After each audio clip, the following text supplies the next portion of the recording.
Durante el vuelo de regreso a Roma, una vez terminada la visita a los países bálticos, el Santo Padre ha contestado a la pregunta de un periodista sobre el acuerdo recientemente firmado entre el Vaticano y China, la China comunista. Aunque es un acuerdo que se ha dicho que es provisional, sin embargo no se han dado a conocer los contenidos, las cláusulas de ese acuerdo, y eso hace difícil valorarlo y también ha dado pie a todo tipo de interpretaciones. Pero en esa breve declaración, el Santo Padre ha dicho al menos 4 cosas interesantes que nos dan una pista de por dónde pueden ir las cosas. Lo primero que ha dicho el Papa es que él es el responsable de la firma del acuerdo.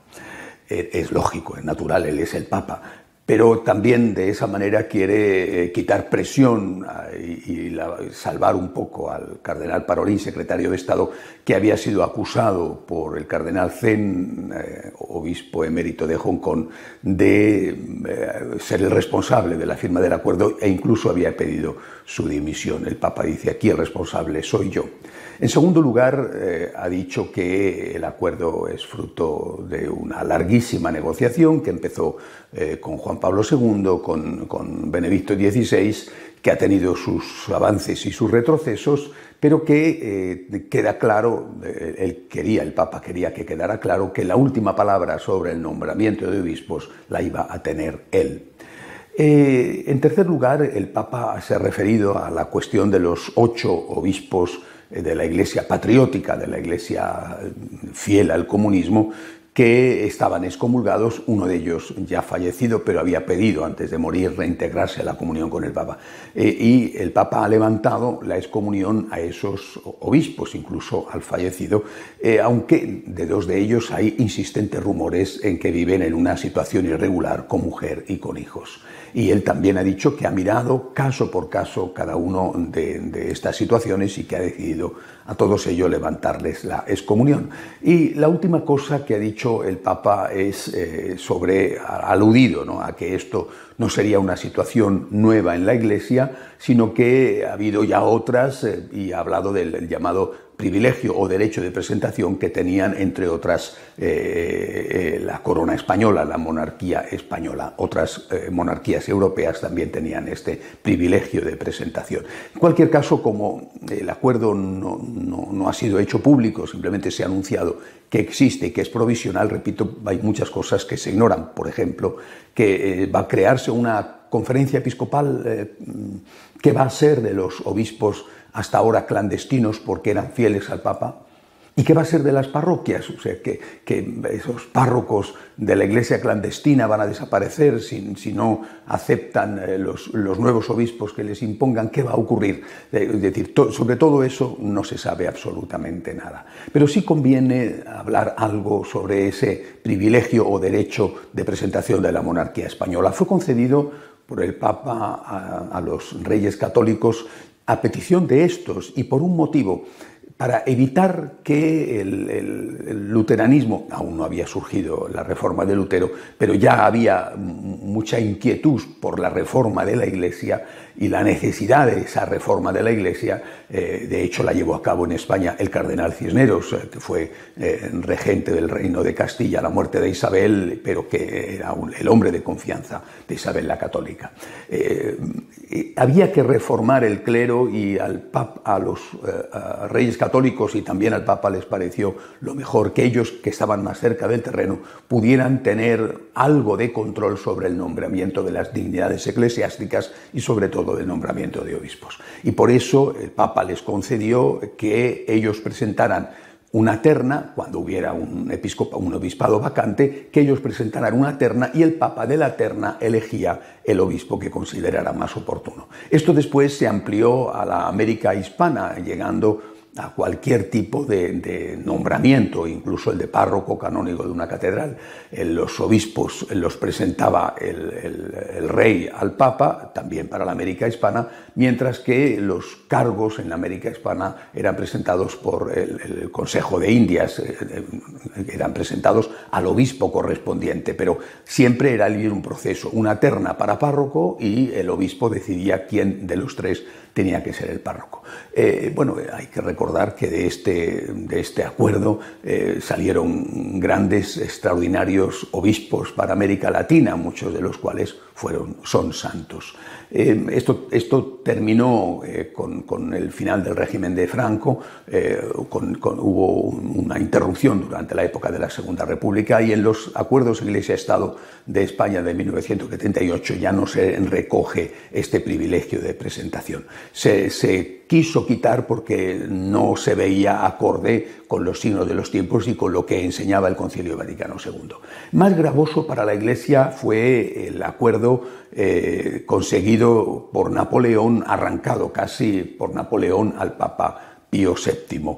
En 1790, en plena oleada, en el auge del momento revolucionario en Francia, se promulgó la Constitución Civil del Clero, por la cual todos los sacerdotes y obispos tenían que ser nombrados por el pueblo, es decir, por el gobierno revolucionario. Bueno, y tenían que jurar lealtad a la revolución.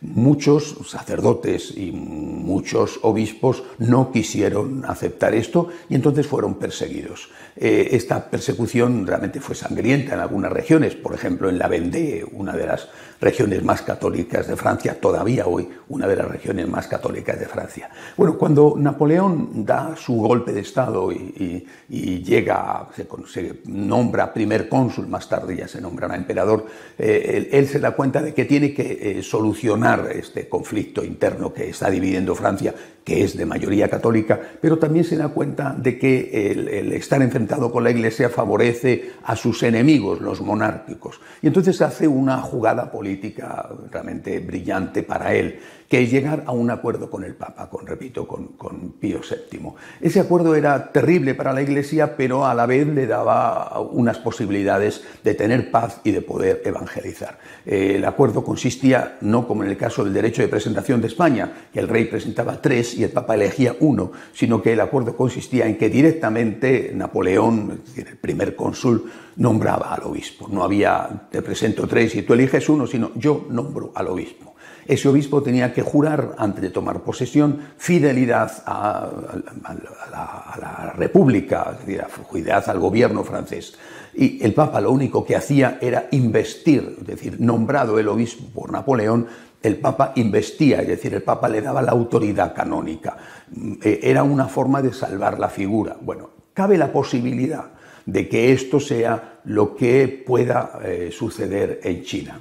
No lo sabemos porque el acuerdo, como digo, es secreto. Pero esto, que fue un magnífico acuerdo para Napoleón, que de alguna manera desbarató las filas monárquicas, también fue un acuerdo bueno a la larga para la propia Iglesia. Permitió la evangelización y de alguna manera trajo paz a la Iglesia. Pero causó en ese momento un gran sufrimiento. Había 81 obispos que no habían querido jurar la Constitución Civil del Clero. Estos, muchos de ellos estaban perseguidos en Francia y la mayoría estaban en el exilio. A estos se les exigió que renunciaran al episcopado. Fue una exigencia durísima. También Napoleón exigió que renunciaran al episcopado a los obispos que habían sido nombrados por el sistema anterior, es decir, nombrados por el gobierno revolucionario. La exigencia de la renuncia al episcopado a aquellos obispos que habían sido fieles, por supuesto algunos habían muerto martirizados, otros habían, repito, escondido o habían logrado escapar, estaban en Austria, en Suiza.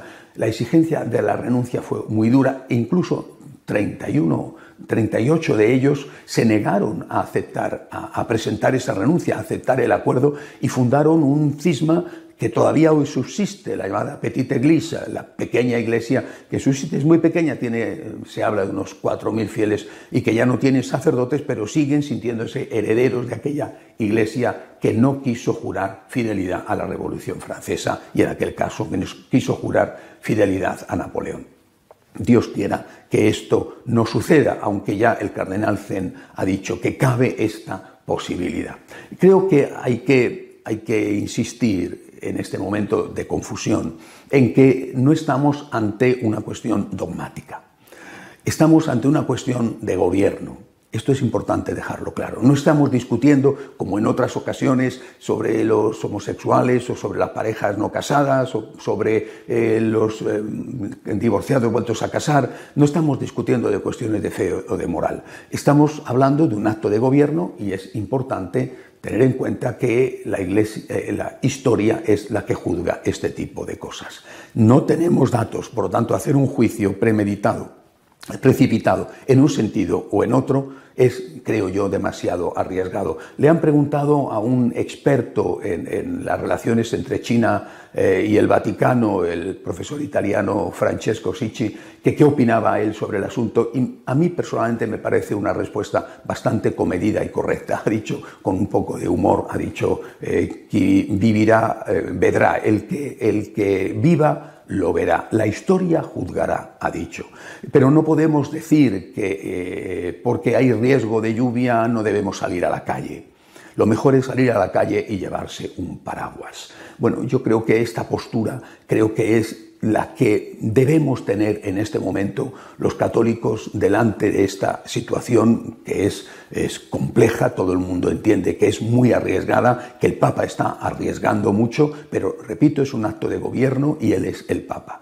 Y me parece que lo más importante es ahora rezar por el Papa, rezar para que esta arriesgadísima situación vaya bien, arriesgadísima sobre todo porque es un acuerdo con un gobierno dictatorial, con un gobierno comunista, que en cualquier momento, cuando no le interese, se va a retirar o va a endurecer las condiciones del acuerdo. Y a ver después quién convence a esos sufridos católicos chinos que han sido fieles de que vuelvan a la clandestinidad. También hay que rezar por esos católicos chinos, algunos de los cuales se sienten en este momento menospreciados, dejados de lado y abandonados por esa iglesia a la que ellos dedicaron su vida y por la que estuvieron dispuestos a morir y a ser perseguidos. Es el momento de rezar. Es tan fácil, incluso a veces sin tener datos, criticar y juzgar y condenar. Creo que es el momento de rezar. Estamos viviendo tiempos extraños, difíciles, arriesgados, de acuerdo, pero si olvidamos la oración y si olvidamos que el Papa es el Papa, y repito, en este caso no está haciendo un acto que puede ser confuso sobre el dogma o la moral, está haciendo un acto de gobierno. Lo hicieron otros antes, lo hizo por ejemplo Pío VII y fue muy duro para aquellos obispos que habían sido fieles tener que renunciar al ejercicio del episcopado. Y bueno, pues nosotros tenemos que confiar en que Dios está asistiendo a la Iglesia, rezar por el Papa, rezar por el éxito de esta arriesgada operación y rezar por los héroes chinos que han de verdad dado la vida por la Iglesia para que no se vayan de esa Iglesia a la que tanto han amado. Hasta la semana que viene, si Dios quiere.